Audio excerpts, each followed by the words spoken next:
Bonjour, je suis Alain Lombard, je suis toxicologue consultant et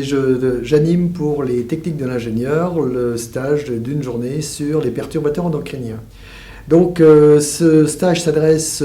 à la fois aux personnes qui sont chargées de la détermination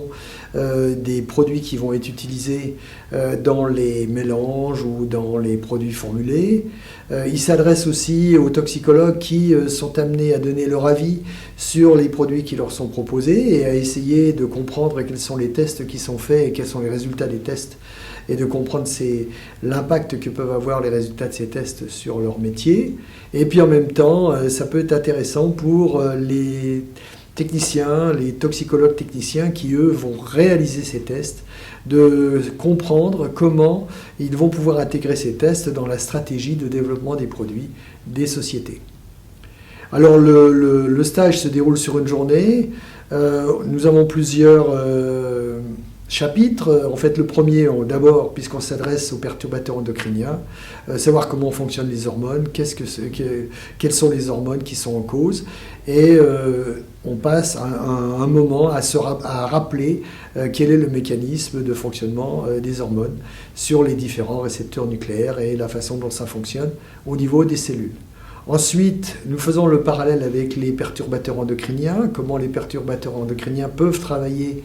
sur les mêmes sites que les hormones et comment ils peuvent perturber le fonctionnement de ces hormones. Nous avons une information sur les résultats de ces perturbateurs endocriniens sur l'organisme, quels sont les cancers, quels sont les problèmes qui peuvent être mis en évidence. Ensuite, nous essayons d'évaluer quel est l'impact environnemental de ces perturbateurs endocriniens. On s'aperçoit que finalement ces perturbateurs endocriniens se retrouvent partout dans l'environnement et qu'on va en retrouver dans les stations d'épuration, on va en retrouver dans la terre, dans l'air, dans les plantes et qui vont avoir un impact non négligeable à la fois sur la faune et sur la flore. Enfin, nous essayons de faire un panorama sur les tests qui sont disponibles actuellement, sur les stratégies de tests qui peuvent être mis en place. Et on va parler des tests de l'OCDE, on va parler des tests qui sont mis en place par des laboratoires spécialisés, et surtout sur les différentes stratégies qui peuvent être mises en place, de façon à ce que, en attendant que les autorités d'enregistrement puissent donner une stratégie spécifique, eh bien, chaque société puisse essayer de se développer en utilisant les informations disponibles. Et nous avons enfin la possibilité de parler de la documentation et des différents documents qui sont mis en place, qui sont développés, qui sont publiés. Généralement,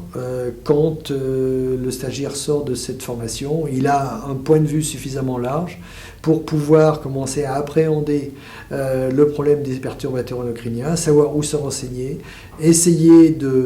d'éviter les pièges que peuvent leur donner des informations plus ou moins mal digérées et prendre des décisions qui leur permettraient de développer cette recherche de façon à permettre à leur société de maintenir leur production et de continuer à évoluer dans ce domaine.